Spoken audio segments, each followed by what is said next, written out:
Hi, this is Ed Driscoll. Welcome to Silicon Graffiti. When I finally saw the now infamous January 2010 Tiger Woods Obama cover of Golf Digest on the newsstands, it occurred to me that its excesses may well mark the end of an era. But first, let's flash back to the start of the decade.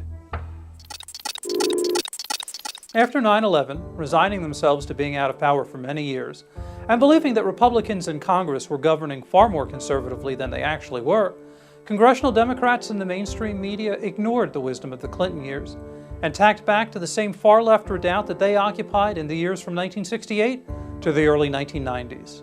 Attacking Republicans with a viciousness that they would never condone for America's actual overseas enemies, the Democrats waged a scorched earth policy against President Bush.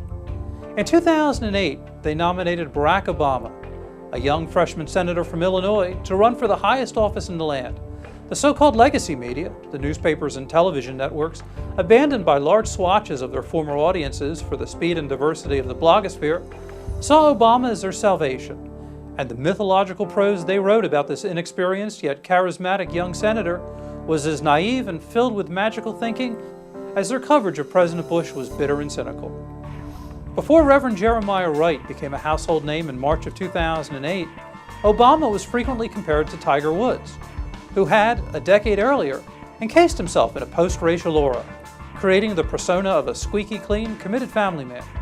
But the latter element was very much a false construct, as Charles Pierce of Esquire magazine wrote in late November of 2009, after news of Tiger's peccadillos emerged. Quote, "Back in 1997, one of the worst-kept secrets of the PGA Tour was that Tiger was something of a hound. Everybody knew. Everybody had a story. Occasionally somebody saw it, but nobody wanted to talk about it, except in barroom whispers late at night.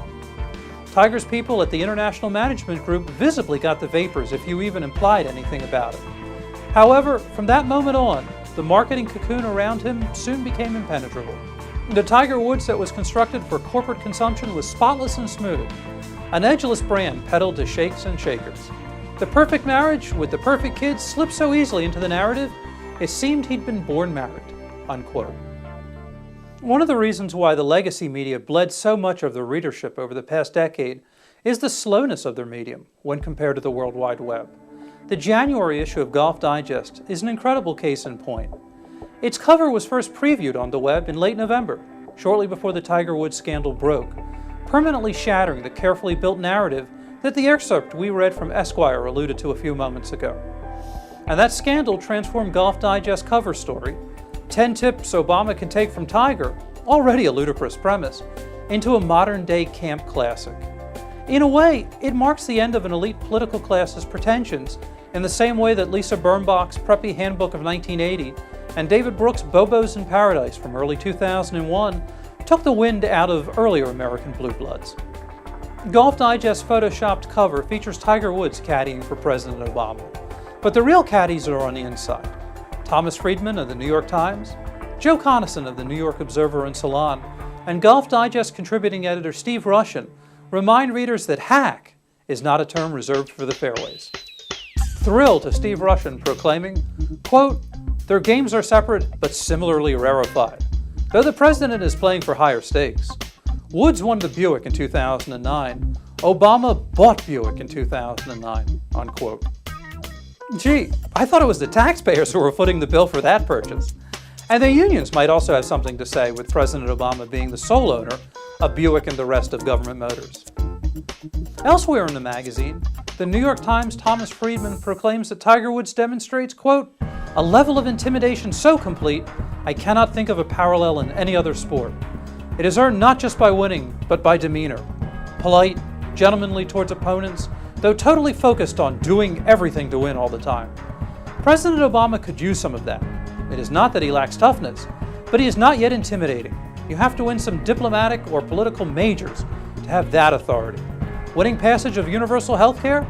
That is like winning the Masters and US Open in the same year. Taking out Osama bin Laden? Another huge victory." In politics, success breeds authority, and authority breeds more success. Until Obama earns that tiger-like aura of intimidation, though, he will get tested, as much by Democrats as by Republicans.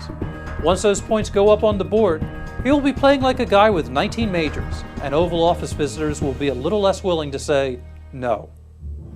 Coming from a journalist who regularly proclaims the advantages of one-party totalitarian rule in China, that passage takes on an extra added creepiness. And those are just 2 of the 20 essays in the magazine's cover story.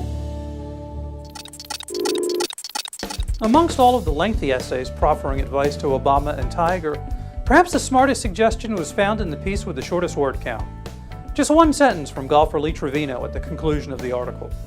Trevino wrote, "The only thing that Tiger can learn from President Obama is not to run for president, because he'd lose half his fans."